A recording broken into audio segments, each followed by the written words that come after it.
পবিত্র ঈদুল ফিতরের পর সড়কে কিন্তু বাড়ছে যানবাহন এবং ঢাকায় কিন্তু ফিরতে শুরু করেছে মানুষ এবং রাস্তায় কিন্তু গণপরিবহনও কিন্তু চলতে শুরু করেছে। দর্শক, আপনারা দেখছেন দেশবান্তর লাইভ এবং সেখানে যুক্ত রয়েছে এবং পবিত্র ঈদুল ফিতর উদযাপনের আজ ঈদের তৃতীয় দিনে কিন্তু সড়কে যানবাহনের পরিমাণ বেড়েছে, সেই সঙ্গে মানুষের উপস্থিতিও কিন্তু বেড়েছে এবং বিভিন্ন বাস টার্মিনাল খবর নিয়ে আমরা যেমন জানতে পেরেছি ঢাকায় কিন্তু ফিরতে শুরু করেছে মানুষ এবং আগামী 1 থেকে 2 দিনের ভিতর হয়তো আবারও পূর্বের যে চেহারা স্বরূপে ফিরবে রাজধানী ঢাকা, যেখানে ঈদ উদযাপন করতে পরিবারের কাছে ফিরে গিয়েছিল রাজধানীবাসী, যেখানে গ্রামের বাড়িতে ঢাকার বাইরে পরিবারের সঙ্গে ঈদ কাটাতে কিন্তু নগরবাসী ঢাকা ছেড়েছিলেন এবং আবার কিন্তু ঢাকায় ফিরতে শুরু করেছে মানুষ। এবং যেমনটি দেখেছিলেন গত 2 দিন কিন্তু সড়কে গণপরিবহনের উপস্থিতি তেমনভাবে লক্ষ্য করা যায়নি, তবে আজ কিন্তু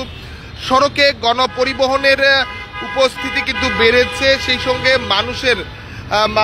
কিন্তু মানুষের উপস্থিতিও কিন্তু বেড়েছে। আমরা দর্শক দেখাচ্ছি সরাসরি দেশবান্তর লাইভে এবং বিভিন্ন সড়কে বিভিন্ন জায়গায় রাজধানীর বিভিন্ন জায়গায় কিন্তু আসলে মানুষের যে উপস্থিতি সেটি কিন্তু বাড়ছে। আমরা সরাসরি আপনাদের দেখানোর চেষ্টা করছি দেশবান্তর লাইভে। পবিত্র ঈদুল ফিতর উদযাপনের পর মানুষ কিন্তু আবারও ঢাকামুখী হতে শুরু করেছে। বিভিন্ন বাস টার্মিনালগুলোতে ঢাকামুখী যে নাগরিকরা ছিলেন তারা কিন্তু ঢাকায় আবারও ফিরতে শুরু করেছে। সড়কে গেল 2 দিন কোনো ধরনের গণপরিবহন না থাকলেও আজ কিন্তু গণপরিবহনের উপস্থিতি সড়কে লক্ষ্য করা যাচ্ছে। যেমন গত 2 দিন কেবল সিএনজি, রিক্সা, মোটরসাইকেল এবং ব্যক্তি মালিকানাধীন গাড়ি থাকলেও আজ কিন্তু সড়কে বেশ কিছু গণপরিবহন বাস আমরা কিন্তু লক্ষ্য করেছি, সেই সঙ্গে সিএনজি, রিক্সা তো রয়েছেই।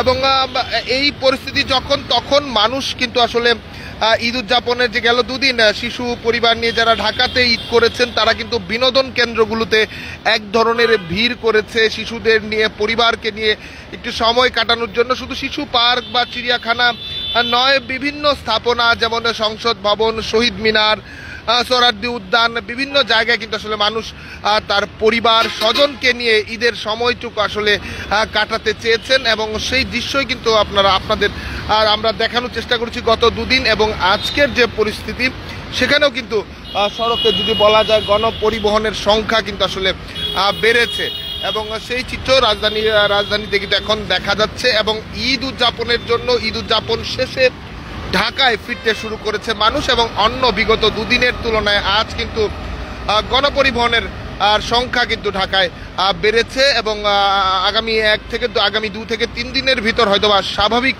রূপে যেভাবে আমরা আসলে ঢাকাকে দেখে থাকি সেভাবে হয়তোবা সকল মানুষ আসলে ঢাকায় ফিরবে এবং তখন এক ধরনের যে চিত্র, যে স্বাভাবিক সময়ের যে চিত্র, সেই চিত্রটি কিন্তু আসলে দেখা যাবে। আমরা যদি আরেকটু গেল ঈদের 2-3 দিনে, ঈদের আজকে তৃতীয় দিন চলছে, সেই তৃতীয় দিনের যে এই 3 দিন ধরে আসলে রাজধানী ঢাকা কেমন ছিল, বড় ধরনের কোনো অপ্রীতিকর ঘটনার খবর কিন্তু গেল 3 দিনে আমরা পাইনি। যেমনটি স্বরাষ্ট্র উপদেষ্টা এবং ডিএমপি কমিশনার এবং ডিবি প্রধান কিন্তু বলেছিলেন যে 0 টলারেন্সে থাকবে প্রশাসন এবং ডিবি হবে ভ্যানগার্ড এবং আইন শৃঙ্খলা রক্ষাকারী বাহিনী জোর নজরদারিতে রেখেছে নগরবাসীর ঈদ উপভোগ স্বস্তি করতে।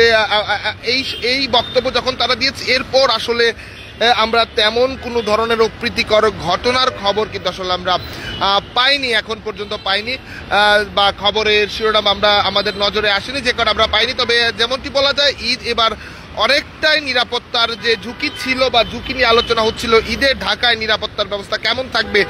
যদি বলা যায় ঈদের নিরাপত্তার ব্যবস্থায় তেমন কোনো বড় ধরনের কোনো রকমের শঙ্কা যেমন ছিল না, ঠিক তেমনিভাবে ঘটনা কিন্তু আমরা ঘটতে লক্ষ্য করিনি। এরই মধ্যে আবারও রাজধানীতে ফিরতে শুরু করেছে মানুষ এবং আবারও কর্মময় হয়ে উঠবে রাজধানী ঢাকা এবং এই চিত্রই আপনাদের দেখাচ্ছিলাম দেশবান্তর লাইভে। সকাল থেকে কিন্তু সড়কে গণপরিবহনের সংখ্যা বেড়েছে, আগের তুলনায় বেড়েছে, হয়তো আগামী 2-3 দিনের ভিতর সেটি পূর্ণাঙ্গভাবে স্বাভাবিক যে রূপ সেই রূপে ফিরে আসবে। দর্শক, দেখাচ্ছিলাম দেশবান্তর লাইভে রাজধানীর সড়কের অবস্থান এবং ঢাকায় ফিরছে মানুষ, সেই সব খবর সকলে ভালো থাকবেন।